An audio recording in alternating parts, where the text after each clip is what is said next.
Bien, nous accueillons sur ce plateau Franck Louis après la belle victoire de la Guadeloupe face à Tottenham. Franck Louis, que peut-on retenir de cette première journée de tournoi d'une manière générale pour les différentes équipes guadeloupéennes, puisqu'il y a eu quand même de belles prestations?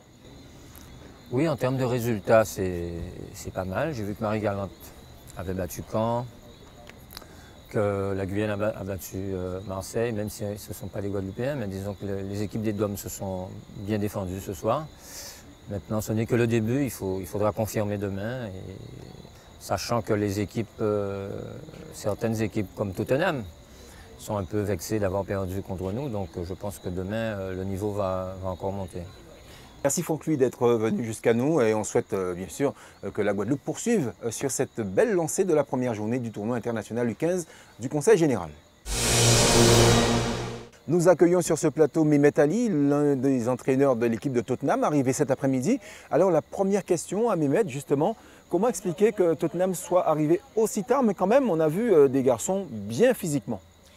It's been a long 2 days. So we've travelled from London to Paris, and unfortunately we missed our flight. So because we missed our flight and there was a cancellation, we missed our flight to Guadeloupe. So we've had a lot of travelling. We stayed a night over in Paris. From Paris we then had to travel today. We literally went from Paris to Saint-Martin. Saint-Martin we then flew over to Guadeloupe, and then from the plane we come straight here to play today.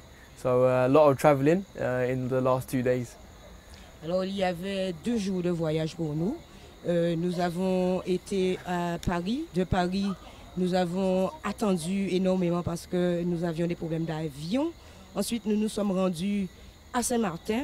Et de Saint-Martin, nous sommes enfin arrivés ici pour jouer le tournoi directement de l'avion. Donc nous n'avons pas eu le temps en fait, de nous reposer.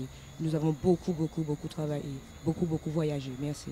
Beaucoup de fatigue également dans ce club, on l'a vu, hein, mais pour autant, ils ont quand même tenu la dragée haute à cette équipe guadeloupéenne, ne s'inclinant que sur le score de 1-0 finalement.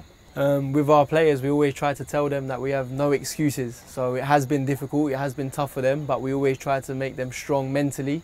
And it's been a good experience for them to come and play straight away. And we lost 1-0 in a good, tough game, and the boys did very well. Unfortunately, we didn't get the result we wanted. Oui, nous encourageons nos joueurs à être forts mentalement.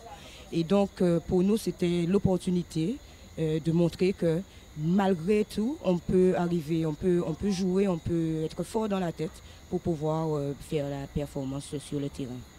Merci à vous Mehmet Ali, je rappelle que vous êtes l'un des entraîneurs de l'équipe de Tottenham et puis on vous souhaite bon vent. On imagine que demain, Tottenham va montrer un autre visage.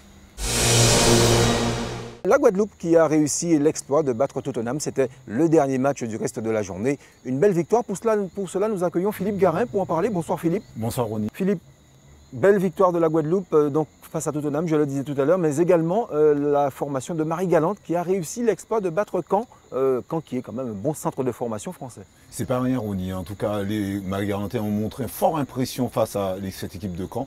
Mais attention effectivement à cette sélection de la Guadeloupe qui a montré de fort bonnes manières en tout cas face à Tottenham. Alors, on a vu la sélection de la Guadeloupe également opposée à la Grande Terre. Match compliqué également pour la sélection de la Guadeloupe qui s'est imposée qu'au tir au but. 3 tirs au but à 2. Il y avait un partout au terme du temps réglementaire. Ça veut dire que le niveau entre la sélection, en tout cas le pôle espoir et les autres équipes, là, les équipes de district, ça se nivelle un petit peu vers le haut. Là. Exactement, on l'a encore vu. C'est vrai qu'à cette tranche d'âge, il n'y a pas beaucoup de différence sur le plan technique. C'est vrai qu'il y a beaucoup plus de maîtrise tactique, en tout cas sous cette formation de la sélection de la Guadeloupe. Mais les garçons de la Grande Terre ont montré de belles choses, en tout cas, de bonnes dispositions tactiques. Et c'est vrai qu'il y avait beaucoup de volonté. On avait l'impression de vivre un classico étoile CSM. Et là, je crois qu'en fait, ces garçons-là ont démontré quelque part qu'il y avait de la matière en Guadeloupe. Il y a de la matière en Guadeloupe, il y en a également parmi les équipes invitées. On a vu Fluminense, justement, qui a atomisé Caen 4-0. Ça, c'était impressionnant. Les Brésiliens, ils sont dans le ton du tournoi et pour l'instant, en tout cas, ils dominent, on va dire, leur groupe, puisque 1-0, 4-0 contre Caen. Et puis, ils avaient remporté également le premier match donc, au tir au but. Donc, les Brésiliens qui prennent déjà la tête de leur poule. C'est vrai que les Brésiliens, on les attendait. On attendait un football champagne. On l'a eu, en tout cas, sous cette première journée. C'est vrai que, bon, cette équipe de Caen, en perdant son premier match, on s'est dit que pourquoi pas, ils vont réagir. Mais là, je crois que les Brésiliens ont fait un récital. Et là, le concerto commence. le concerto commence. La poule 2, Philippe, il faut en parler, puisque la sensation, c'est la Guyane qui fait la sensation de ce tournoi international U15 du Conseil général, puisque les premiers qualifiés pour les quarts de finale sont guyanais. Et pourtant, la Guyane n'a remplacé qu'au pied levé à la dernière minute l'équipe de Stuttgart.